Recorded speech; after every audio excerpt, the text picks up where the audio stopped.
I'm Bob Grove, and I'm speaking with Jack Alpert, Victor Dhougherty, Alan Weisman, and David Hakin about overpopulation. We were discussing in the last segment about reducing population growth, but also the importance of reducing consumption to create some sort of balance. There's been a lot of research into food and energy systems. And, we've discovered that 83% of all farmland is being used for livestock that only produces 18% of the world's calories. If we were to shift some of that land away from livestock and raise more food crops, we could triple the food calories available to the world. Also, livestock accounts for 30% of the world's water footprint. For instance, it takes 1,000 gallons of water to produce just 1 gallon of milk.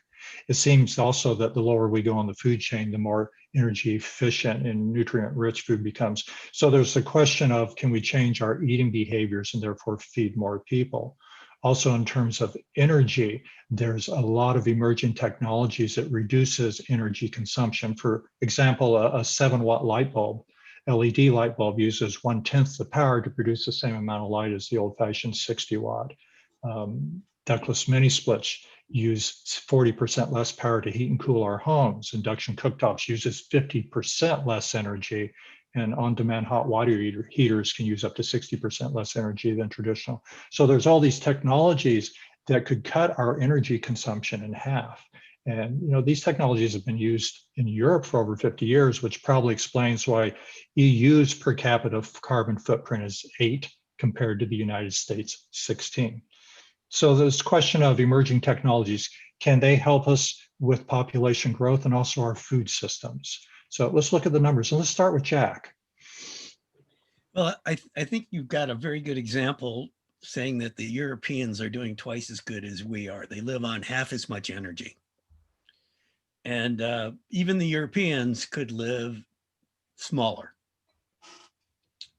But the fact is, the energy deliveries are scheduled to decrease over 95% in the next 80 years, in which case dividing by half is not enough. If you go to David Pimentel of Cornell, he would suggest that in 2100, when we don't have solar, we don't have wind, and we don't have fossil or uranium, we can support 600 million people as subsistence farmers.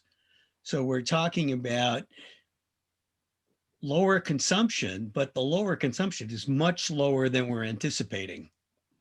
It's really 1/100th of our current size, not 1/50th. So I have done some work, and I said, how can I design a civilization that can exist using hydroelectric dams that already are in place? And came up with a solution that said I can support 50 million people at current European lifestyles. And if I can do, but we have to make the transition. We have to get the population down to that number, and that number is 50 million. So it's 50 million per hydroelectric dam or equivalent. No, but that's 50 million overall. 50 million for the globe. There's only 3 places on the earth that have enough hydroelectric concentration to create these cities. One is China with 3 gorges. One is in Paraguay, Uruguay, Brazil, and one is in the Pacific Northwest.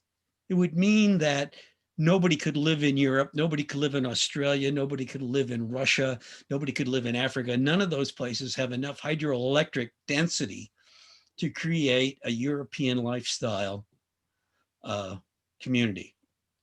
So this, just living smaller, just being conservative about your consumption, is not a solution at all. It's an imaginary solution. The result is that the 8 to 10 billion people die if you don't take the numbers real. Alan? Yeah, I don't want to get too lost in the weeds of all of Jack's numbers, but I think I agree with his point that we simply cannot sustain the population that we have right now. Every human being on this planet is born into addiction of 2 things. They're addicted to energy, even if they're just burning cow dung, or they are addicted to, and they are addicted to food. And that example you gave earlier, Bob, about your house versus some little African village, I've been to those African villages. They're completely deforested because they've burned everything around them. One way or another, our population's coming down.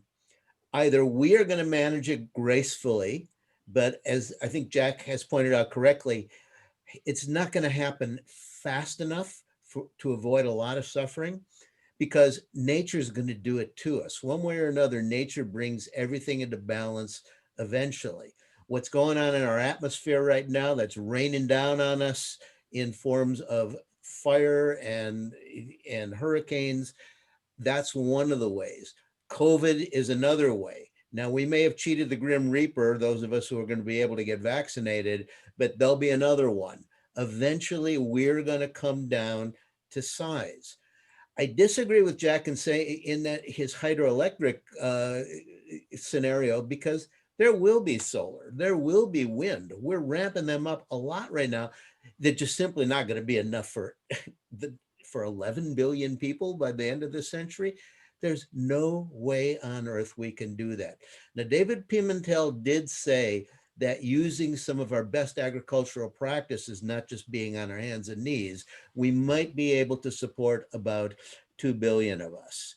John Holdren made that same calculation for energy in terms of not overstressing the atmosphere, somewhere around 2 billion, which was exactly the population on this planet before we commercialized artificial nitrogen fertilizer. Getting rid of that one and going back to not force feeding our food supply with chemistry is one of the best ways that we can start bringing ourselves down to size. I don't know. We may not have a chance as a species. We may have eaten ourselves to extinction here, but it's certainly worth a try. And those are the kinds of goals that we should be thinking about.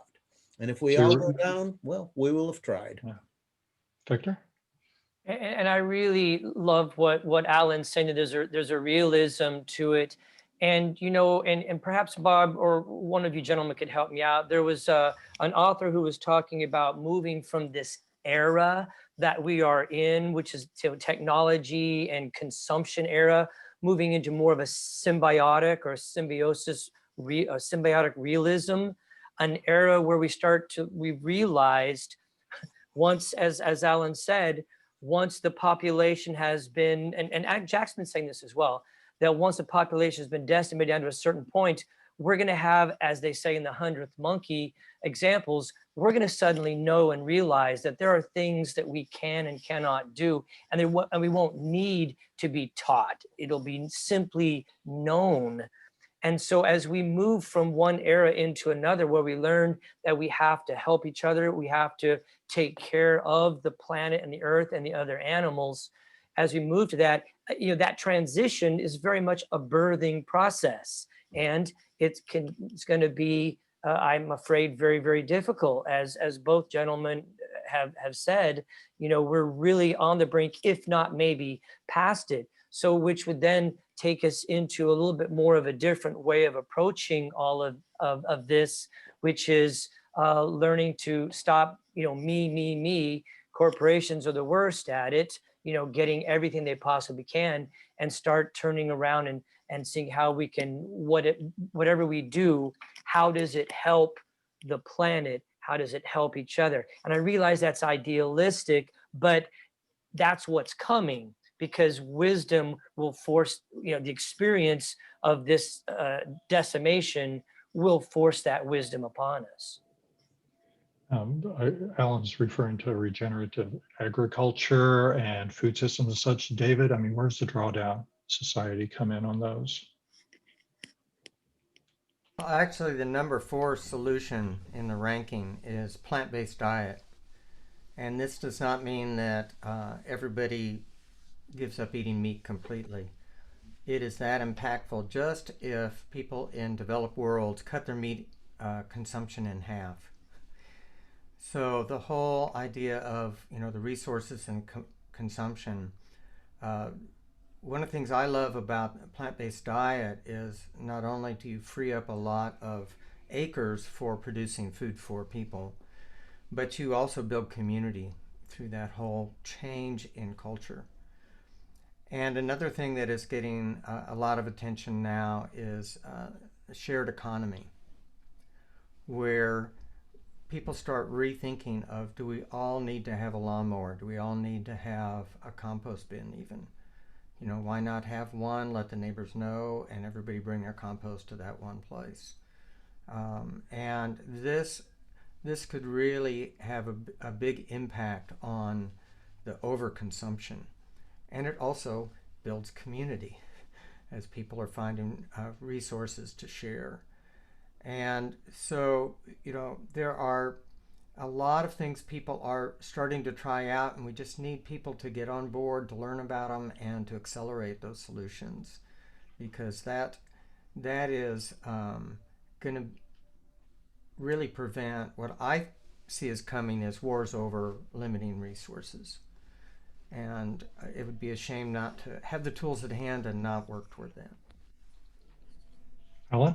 I just want to follow up on something that Victor said about being driven towards wisdom.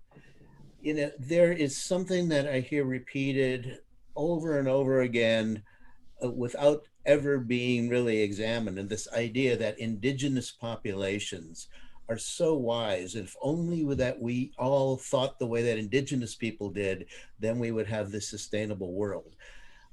I agree. Indigenous people are oftentimes very wise, but it was a very hard-won wisdom here in the Americas.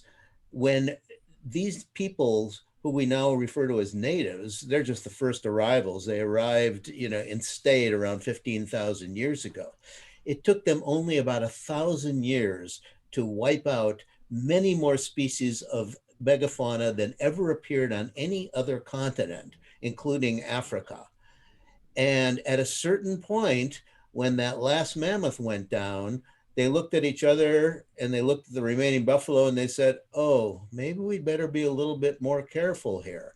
And that's wisdom that, you know, the Assyrians and even, you know, the Hebrews in their, you know, they all have this Noah story, that in order to save humanity, we also have to save all the animals. We cannot have a world without them. But so, yeah, we are going to learn to be wise, but it's coming at us. It's already coming at us now, the hard way. You know, Drawdown, I have immense respect for this project. I'm going to be writing about it in my forthcoming book.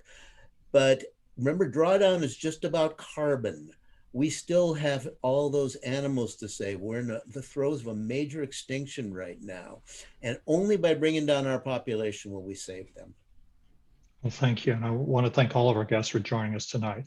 What's the best way for our listeners to reach each of you to learn about your work? Victor?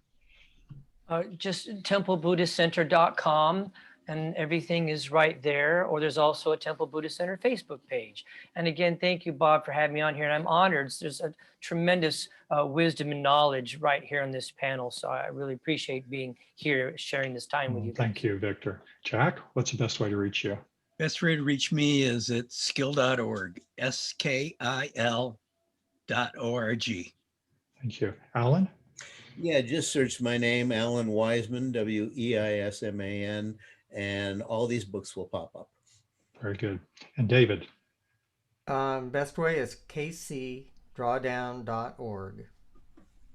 Thank you. And I want to thank our KKFI radio listeners. This is Eco Radio, and I'm your host, Bob Grove.